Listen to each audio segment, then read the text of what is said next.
नमस्कार, मैं आपके साथ अंजना और आप देख रहे हैं नेशन न्यूज नेटवर्क। आइए नजर डालते हैं आज की खास खबर पर।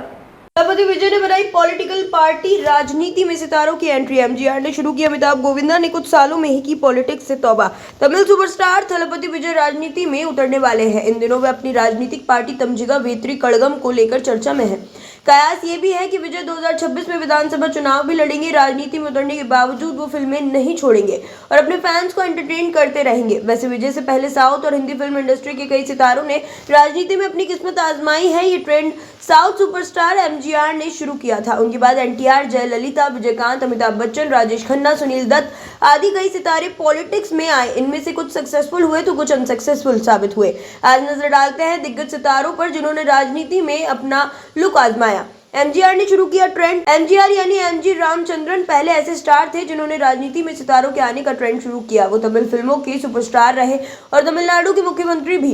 एमजीआर जब हीरो थे तो उनकी फिल्में रिकॉर्ड तोड़ कमाई करती थी। राजनीति में आए तो मुख्यमंत्री बने। एमजीआर 1953 में कांग्रेस का हिस्सा बने। एमजीआर की जबरदस्त फैन फॉलोइंग के चलते हर पॉलिटिकल पार्टी उन्हें अपनी पार्टी में शामिल करना चाहती थी। फिल्म राइटर से पॉलिटिशियन बने सीएन अन्नादुरई ने एमजीआर को अपनी पार्टी द्रविड़ मुनेत्र कड़गम में शामिल होने के लिए मना लिया। 1962 में एमजीआर पहली बार विधायक बने। एमजीआर को पार्टी ने 1977 में 234 में से 130 सीटें हासिल की और एमजीआर तमिलनाडु के मुख्यमंत्री बने। 24 दिसंबर 1987 को एमजीआर की मौत हो गई थी। एनटीआर की पॉपुलैरिटी के आगे नहीं टिकी थी कांग्रेस। 300 से ज्यादा साउथ फिल्मों में काम कर चुके एनटीआर भी राजनीति में लंबी पारी खेली थी।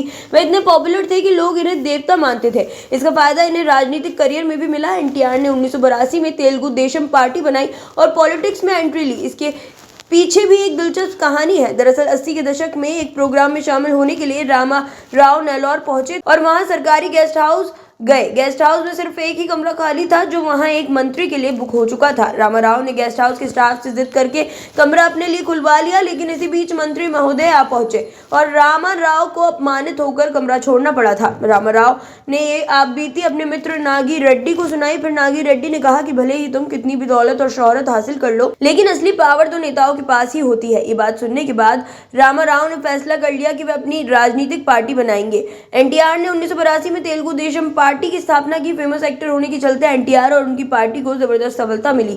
इसी के साथ एनटीआर आंध्र प्रदेश के 10वें मुख्यमंत्री बने। 1983 से 1984 के बीच ये 3 बार राज्य के मुख्यमंत्री बने। मीडिया रिपोर्ट्स के मुताबिक एनटीआर पहले ऐसे शख्स थे जिन्होंने रैलियों का प्रचलन शुरू किया था। उन्होंने 9 महीनों में 40,000 किलोमीटर की यात्रा का रिकॉर्ड बनाया था। इसी वजह से उनका नाम Guinness book of world records में दर्ज हुआ।